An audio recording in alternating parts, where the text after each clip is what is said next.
Hello students, how are you? कैसे हैं आप सब? आशा करता हूँ आप सभी अच्छे होंगे। बौद्ध धर्म से रिलेटेड दूसरा वीडियो आज लेकर के उपस्थित हुआ हूँ। यकीन मानिए वीडियो बहुत ही उपयोगी है। वीडियो अंत तक देखिएगा क्योंकि हिस्ट्री का सब्जेक्ट है तो कहीं ना कहीं नींद आने लग जाती है। ये मेरा विश्वास नहीं, मेरा यकीन है। तो इसलिए अपनी नींद को भगाने के लिए एक गिलास पानी जरूर रख लीजिएगा ताकि जब भी नींद आए तो छींटे मार लीजिएगा। और क्योंकि टॉपिक इतना इंटरेस्टिंग है तो इसमें नींद आनी नहीं चाहिए। तो शुरू करते हैं आज का वीडियो। उससे पहले मैं दीपेंद्र आपका स्वागत करता हूं अपने चैनल जीएस विद दीपेंद्र में। तो वीडियो पार्ट 2 शुरू करते हैं। बौद्ध धर्म की मौलिक शिक्षा। मौलिक शिक्षा बौद्ध धर्म की क्या है? बुद्ध ने आम जनता की भाषा पाली में अपने उपदेश दिए। बुद्ध ने व्यावहारिक दर्शन देने की कोशिश की है। उनके अनुसार सृष्टि दुखमय, क्षणिक एवं आत्मविहीन है। इसने आत्मा की सत्ता को अस्वीकार कर दिया है तथा कर्म एवं पुनर्जन्म में विश्वास प्रकट किया है। बौद्ध दर्शन के अनुसार जिसे हम एक व्यक्ति के रूप में देखते हैं, वस्तुतः वह भौतिक तथा मानसिक तत्वों के 5 स्कंदों से निर्मित है और वह स्कंद रूप, संज्ञा, वेदना, विज्ञान एवं संस्कार है। तो बौद्ध धर्म की मौलिक शिक्षा के बारे में आपने समझ लिया होगा। बुद्ध ने जब अपने उपदेश देना शुरू किए तो उनको ये लगा कि अगर क्यों ना ये जो उपदेश हैं ये वहां के रहने वाले लोगों की जो स्थानीय भाषा है उसके अनुसार उपदेश दिए जाएं।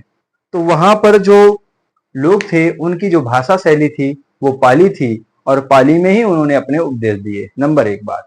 नंबर 2, बुद्ध ने व्यवहारिक दर्शन देने की बात कही है। व्यवहारिक दर्शन वो दर्शन कहलाते हैं जो हम लोग रोजमर्रा के जीवन में देखते हैं या करते हैं।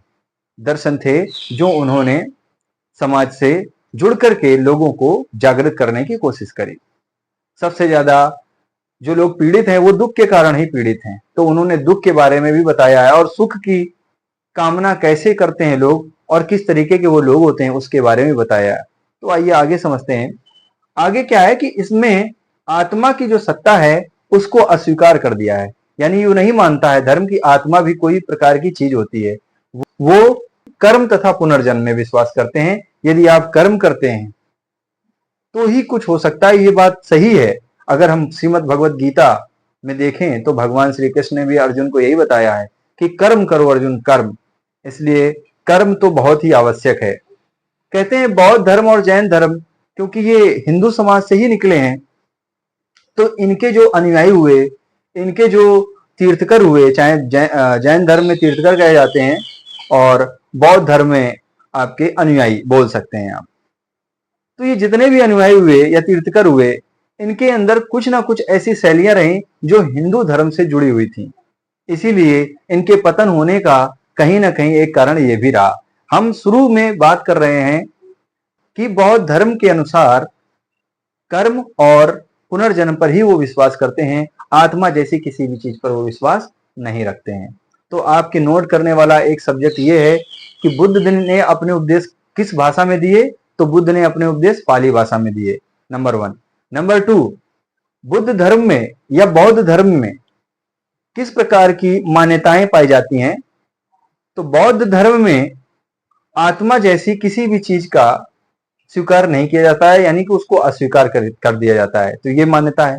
दूसरी और कौन सी पॉजिटिव मान्यता आती है? पॉजिटिव मान्यता में कर्म और पुनर्जन्म पे विश्वास करते हैं। तो नंबर 3 बात हो गई। अब इसके आगे की बात यह है क्या कि बौद्ध दर्शन के अनुसार जिसे हम एक व्यक्ति जो जैसे कि हिंदू धर्म में कहा जाता है कि कोई भी व्यक्ति है वो 5 रूपों से मिलकर के बना हुआ है। 5 रूप, हवा, पानी, जल, अग्नि और आकाश। ये 5 तत्व बोले जाते हैं। इन तत्वों से यानी रूपों से मिलकर के बना हुआ है। जबकि बौद्ध धर्म में जिसे हम एक ही व्यक्ति के रूप में देखते हैं, वस्तुतः वह भौतिक है, यानी वो भौतिक। और ये बात श्रीमद् भगवत गीता भी कहती है। क्या? वैसे मैं डिफरेंस करके बता रहा हूं यहां पर बौद्ध धर्म और श्रीमद् भगवत गीता में जो कही गई। और अच्छी बात है कि भगवत गीता में क्या कहा गया और बौद्ध धर्म में क्या क्या उसके सारे चीजें हम डिफरेंस तौर पर समझे तो मुझे लगता है बौद्ध धर्म ज्यादा अच्छे से समझ में आएगा। श्रीमद् भगवत गीता में अर्जुन को उपदेश देते हुए कहा भगवान ने कि हे अर्जुन, ये जो शरीर तुम्हारा है ये एक्चुअली में तुम नहीं हो।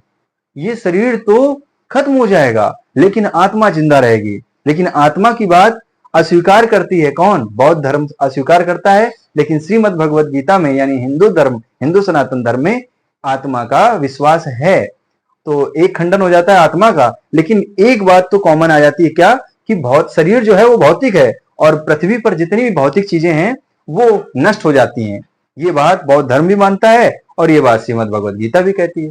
तो अब क्या है कि इनके भौतिक और मानसिक तत्वों के 5 स्कंदों से निर्मित है। इसमें कहा गया कि कोई एक व्यक्ति है वो किन रूपों से मिलकर के बना हुआ है। इनके द्वारा कहा गया है कि वो वो भौतिक और मानसिक तत्वों के 5 स्कंदों से निर्मित है। और वो स्कंद कौन कौन से हैं? रूप, संज्ञा, वेदना, विज्ञान एवं संस्कार। ये 5 ऐसे मानसिक और आपके बौद्धिक या भौतिक, गलत बोल गया हूं, तो आप समझ गए कि बस ये भौतिक और मानसिक तत्वों के 5 स्कंदों से मिलकर के बना हुआ है। आगे की बात, अब बौद्ध धर्म में कुछ सत्य थे जिनको आर्य सत्य कहा गया और अष्टांगिक मार्ग क्या था उसके बारे में बताया है। अष्टांगिक मार्ग का मतलब है 8 कुछ ऐसे सूत्र हैं जिनके पालन से कोई भी व्यक्ति मोक्ष को प्राप्ति कर सकता है और वो सुख की प्राप्ति की ओर जा सकता है। सुख का मतलब है ऐसी अवस्था जिसमें तृष्णा ना हो, जिसमें अविद्या ना हो, ऐसी जो चीजें हैं उनसे दूर, तब व्यक्ति आनंदित होता है। इच्छाएं व्यक्ति की मरती नहीं है, वो बिल्कुल आती रहती हैं। तो इसलिए कहा है बौद्ध धर्म के अनुसार कि अपनी इच्छाओं को नियंत्रण में रखें। तो यही अष्टांगिक मार्ग को जब आप अपनाते हैं तो इच्छाएं स्वतः ही नियंत्रित हो जाती हैं। तो इसके बारे में हम लोग रीड करेंगे। तो आर्य सत्य क्या है पहले ये समझते हैं। तो बौद्ध धर्म के अनुसार 4 आर्य सत्यों के रूप में एक प्रकार का सकारात्मक विचार सामने रखा जिससे बौद्ध धर्म के सभी मूल तत्व निहित हैं।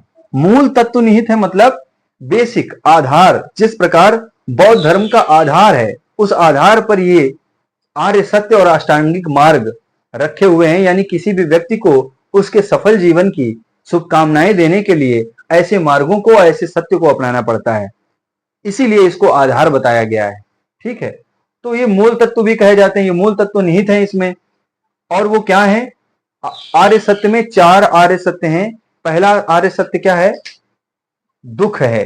यानी किसी भी व्यक्ति के जीवन में दुख है, ठीक है, दुख का कारण होता है। बात बिल्कुल सही है कि अगर आपके जीवन में दुख है तो उसका कारण भी होता है, बिल्कुल ठीक बात है। नंबर 3, दुख का निदान है। तो यदि अगर दुख का कारण है तो दुख का निदान भी होता है। और क्या लिखा है? दुख के निदान के उपाय भी हैं।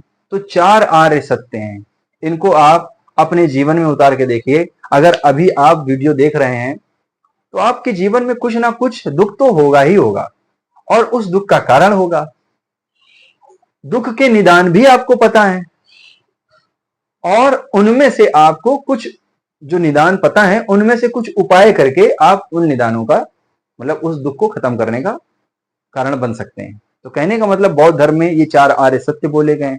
उन आर्य सत्यों में पहला जो है वो दुख संबंधी है, दूसरा दुख का कारण होता है, तीसरी बात दुख के निदान होते हैं और दुख के निदान के उपाय होते हैं। तो ये 4 चीजें याद कर लीजिए, ये परीक्षा में जरूर से जरूर पूछी जाती है।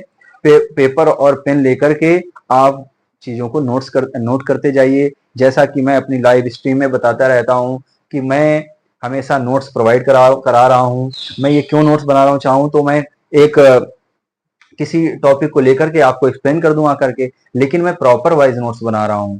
प्रॉपर वाइज का मतलब है जिस चैप्टर को मैंने शुरू किया उस चैप्टर के सारे सारांश को लेकर के आपके सामने मैं प्रस्तुत हो रहा हूं और एक एक पॉइंट को आपको मैं बता रहा हूं ताकि आपकी पढ़ाई अच्छे से हो सके। ठीक है, तो आइए आगे चलते हैं।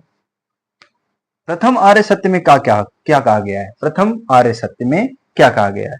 प्रथम आर्य सत्य के अनुसार संसार में सभी वस्तुएं दुखमय हैं। देखिए, प्रथम आर्य सत्य के अनुसार बौद्ध धर्म में प्रथम आर्य सत्य के अनुसार क्या कहा गया कि सभी जो वस्तुएं हैं, और वस्तुएं कैसी हैं, भौतिक हैं, तो सभी वस्तुएं कैसी हैं, दुखमय हैं। इसके बाद जन्म एवं मरण का चक्र दुख का मूल कारण है। यानी जिसने जन्म लिया और उसकी मृत्यु तो होनी ही है, उस यात्रा के दौरान, यानी जिस व्यक्ति का जन्म हुआ और जिस व्यक्ति का,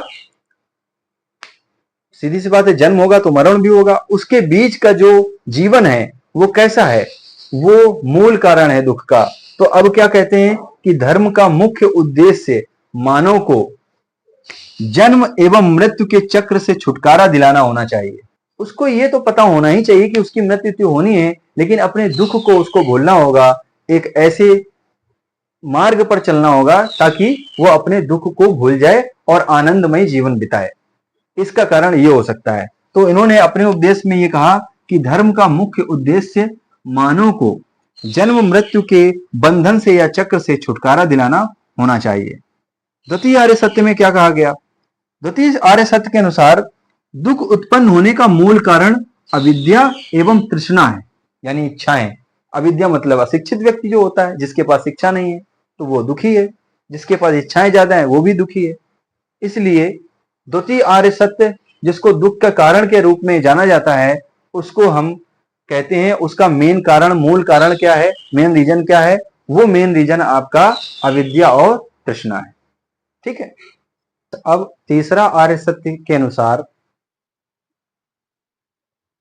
दुख निरोध या निवारण के लिए तृष्णा का उन्मूलन आवश्यक है, यानी कि इच्छाओं को समाप्त करने का जरूर विचार किया जाना चाहिए इस आर्य सत्य के अनुसार, क्योंकि इच्छाएं ही व्यक्ति को पागल बना देती हैं, इच्छाएं ही व्यक्ति को दुखी बना देती हैं, और दुख के निवारण जो तीसरा आर्य सत्य बताता है उसका निवारण होना चाहिए।